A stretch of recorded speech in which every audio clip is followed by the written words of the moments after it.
नमस्कार। आज की इस खास चर्चा में आप सबका स्वागत है। मैं हूं धीरेन्द्र पाटिल। और मैं हूँ सुनीता चौधरी। आज हम दोनों प्रशिक्षक बात करेंगे कान की सुरक्षा पर। हमारे पास जो जानकारी है वो पर्सनल प्रोटेक्टिव इक्विपमेंट यानी पीपीई, खास तौर पर सुनने की क्षमता बचाने वाले उपकरणों पर है। जी हाँ, और ये जानकारी हमें बताती है कि शोर भरे माहौल में काम करते वक्त कानों का ध्यान रखना कितना जरूरी है। बिल्कुल, क्योंकि देखिए, अगर आप शोर वाली जगह पर काम करते हैं तो कानों की सुरक्षा ये सिर्फ जरूरी नहीं है, एकदम अनिवार्य है। सही कहा।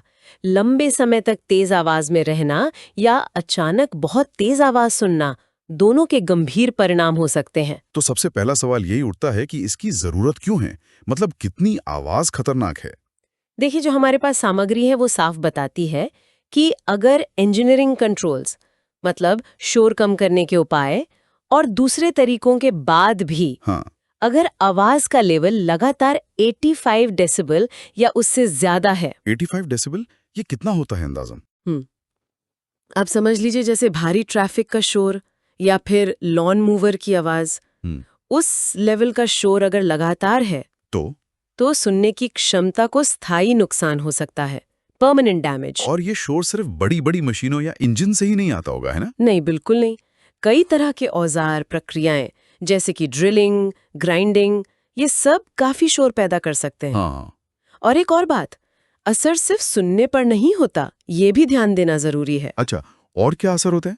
देखिए, लगातार शोर से चिड़चिड़ापन बढ़ता है, फोकस करना मुश्किल हो जाता है, थकान महसूस होती है। हाँ, ये तो मैंने भी महसूस किया है कभी कभी। और तो और दुर्घटनाएं होने का खतरा भी बढ़ जाता है, क्योंकि आप शायद जरूरी आवाजें जैसे कोई चेतावनी या किसी के पुकारने की आवाज सुन ना पाएं। बाप रे, ये तो काफी गंभीर बात है। और जो सबसे अहम बात शायद इसमें है वो ये कि सुनने की शक्ति अगर एक बार चली गई तो वो वापस नहीं आती। बिल्कुल, ये नुकसान स्थायी होता है, इसे ठीक नहीं किया जा सकता।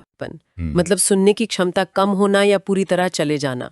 और वो जो कानों में घंटी बजने जैसी आवाज आती है, टिनिटस जिसे कहते हैं। हाँ, टिनिटिस, वो भी शोर के कारण होने वाली एक आम समस्या है।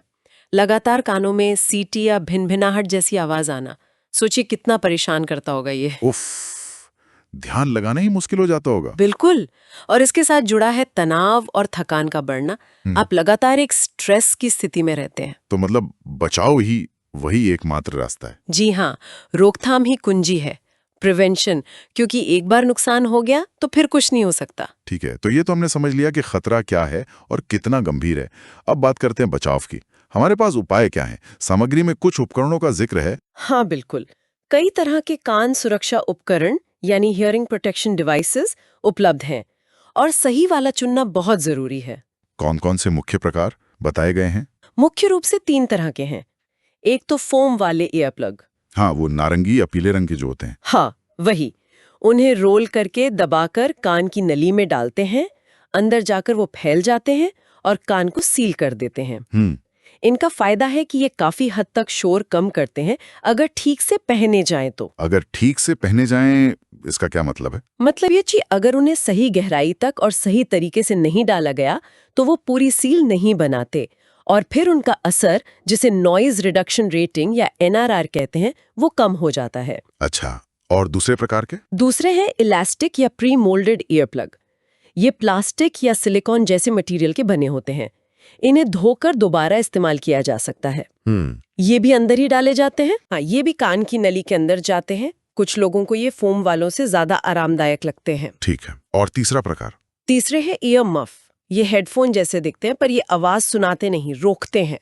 ये पूरे कान को बाहर से ढक लेते हैं। अच्छा, ये शायद ज्यादा शोर वाली जगहों के लिए बेहतर होते होंगे। हाँ, अक्सर ये काफी अच्छी सुरक्षा देते हैं और इन्हें पहनना उतारना भी आसान होता है।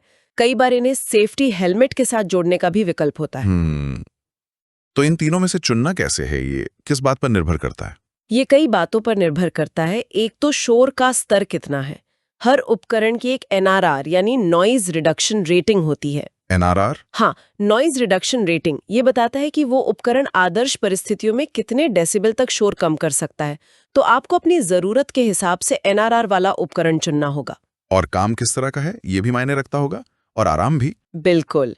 काम का माहौल, व्यक्तिगत आराम और दूसरी जरूरतें जैसे क्या हेलमेट पहनना है या नहीं, ये सब देखकर ही सही उपकरण चुनना चाहिए। समझ गया। तो संक्षेप में कहें, आज की चर्चा से जो मुख्य बातें निकली, पहली, शोर भरे माहौल में कानों की सुरक्षा बहुत जरूरी है, अनिवार्य है। हाँ। दूसरी, सुनने की क्षमता को हुआ नुकसान स्थायी होता है, उसे ठीक नहीं किया जा सकता। और तीसरी, सुरक्षा के लिए कई विकल्प हैं, जैसे फोम प्लग, इलास्टिक प्लग और ईयर मफ। और सही चुनाव शोर के स्तर और जरूरत पर निर्भर करता है। बिल्कुल सही। और जो सामग्री का निचोड़ है वो एक लाइन में कहा जा सकता है, अपने कानों की रक्षा करें। सुनने की क्षमता एक बार चली गई तो वापस नहीं आती। हाँ। शोर वाले क्षेत्रों में हमेशा अपने कान सुरक्षा उपकरण पहनें। ये चेतावनी हम सबको याद रखनी चाहिए। बहुत सही। ये तो हुई कार्यस्थल की बात। एक विचार मेरे मन में आ रहा है कि ये चर्चा तो काम की जगह के शोर पर थी, लेकिन रोजमर्रा की जिंदगी में भी तो शोर है। जैसे आजकल लोग तेज आवाज में म्यूजिक सुनते हैं, कॉन्सर्ट में जाते हैं, घंटों हेडफोन लगाए रखते हैं। हाँ, ये भी एक बड़ा मुद्दा है। तो क्या आज हमने जो सिद्धांत समझे, शोर का स्तर, नुकसान की स्थायिता, बचाव की जरूरत, क्या ये उन स्थितियों पर भी लागू होते हैं? ये सोचने वाली बात है ना। निश्चित रूप से ये एक बहुत महत्वपूर्ण सवाल है जिस पर शायद सभी को सोचना चाहिए।